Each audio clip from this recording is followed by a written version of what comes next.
બધા કેમ છો? તમે લોકો બોલાવ્યું છે.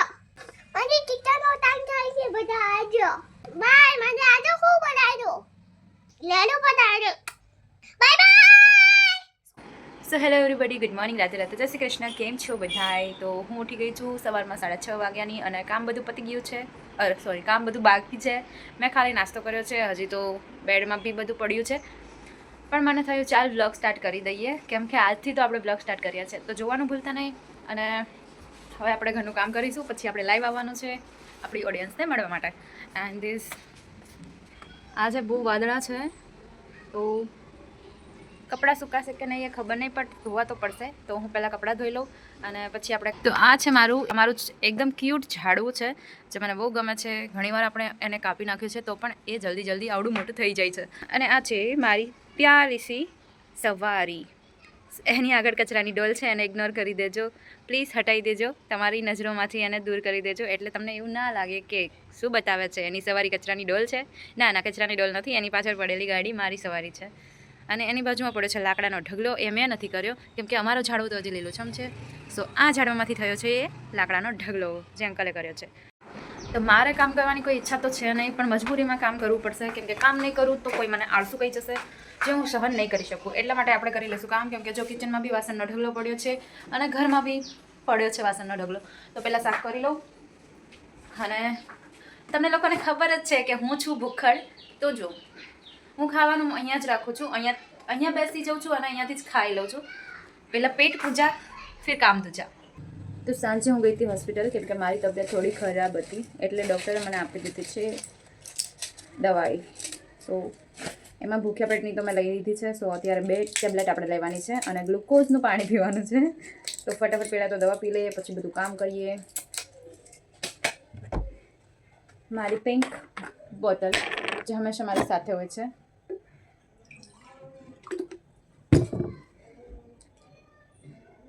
બધા લોકોને દવા પીને નીંદર આવે, તો મારે ઓલરેડી 4 ટેબ્લેટ પીવાની છે, તો બી મને કશી નીંદર આવતી નથી. આપણને દવા કાંઈ અસર કરતી નથી. તો હવે આપણે કામ કરીશું. પછી મેહુના ટ્યુશનનો ટાઈમ થઈ રહ્યો છે, તો 15 મિનિટમાં એને ટ્યુશન મૂકવા જવાનું છે. ફટાફટ કપડાં વોશ કરી લઈએ, પછી મેહુના ટ્યુશન મૂકવા જઈએ. સો મેહુના સ્કૂલનો ટાઈમ થઈ ગયો છે ને, એટલે આપણે સ્કૂલે જઈએ છીએ. બેગ એનું મારે લેવાનું છે, ભલે ભણતો એ હોય. એ જો ક્યાં ટીંગાણો છે, જો તો ટીંગમ ટોળી મિલા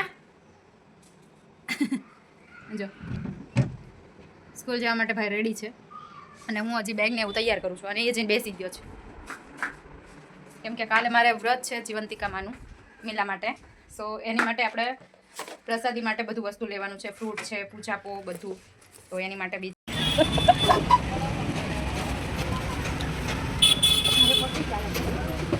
તો જ્યારે હું લાઈવ આવું ને, તો હું સામે લાઈવ બેસું છું, લાઈવ કરવા માટે ત્યાં બેસું છું. આ સામે આ જે એવોર્ડ છે ને એ દેખાય છે. તો ઘણા લોકોએ મને એમ કીધું કે પાછળ એવોર્ડ શેનો છે, કોને મળેલો છે.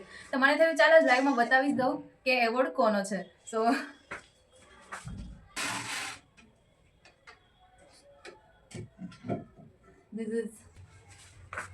સો આ એવોર્ડ છે મારો. તો હું સાવ અંગૂઠા છાપ નથી, એમ તો હું ભણેલી છું અને એટલું થોડું ઘણું મને આવડે છે. સો એવોર્ડ મારો છે. આ 11નો છે. જ્યારે હું સ્ટાન્ડર્ડ 11માં હતી ત્યારનો મને મળ્યો હતો, 11માં હતી ત્યારનો. અને મને 12માં બી મળેલો છે, જે મમ્મીને ત્યાં છે. અને આ એક મેં મારી પાસે રાખ્યો છે યાદગીરી માટે. સો લુક એટ ધીસ. નામ બી મારું જ છે, જોઈ લેજો, નામ મારું છે. પછી કહેશો ના નામ તમારું નહોતું. નામ બી મારું છે. ધોરણ 11 દ્વિતીય સેકન્ડ આવી હતી હું, ત્યારનો છે. અને 12માં બી હું સેકન્ડ જ આવી હતી, ત્યારનો બી મને મળેલો છે. સો એવોર્ડ મારો છે. એટલે હવે કોઈ પૂછતા નહીં કે પાછળ પડેલો એવોર્ડ કોનો છે. તો હું બહુ બધો સરગવો લઈ આવી છું, અને એકદમ જો બહુ બધો સરગવો લઈ આવી છું. અને આનું શાક કે કઢી બનાવવા નથી લાવી, કેમ કે મારા ઘરમાં કોઈ સરગવાનું શાક ખાતું નથી. મેં હું જરાય નથી ખાતો. રાધે એકદમ લિમિટેડ, મતલબ કે થોડું એવું ખાય છે. તો હું એને કઢી એવું કંઈ બનાવવાની નથી. એને કટ કરીને એને સૂકવી લઈશ અને એનો પાવડર કરી લઈશ, અને પછી બધા શાક દાળ બધામાં નાખવાની છું, કેમ કે દેખાય નહીં તો ખબર ના પડે, અને ખબર ના પડે તો ખવાઈ જાય. મારે તમને ખવડાવવું જ છે ગમે એ રીતે, એટલા માટે હું એનો પાવડર કરીશ અને બધા શાક દાળમાં નાખીશ.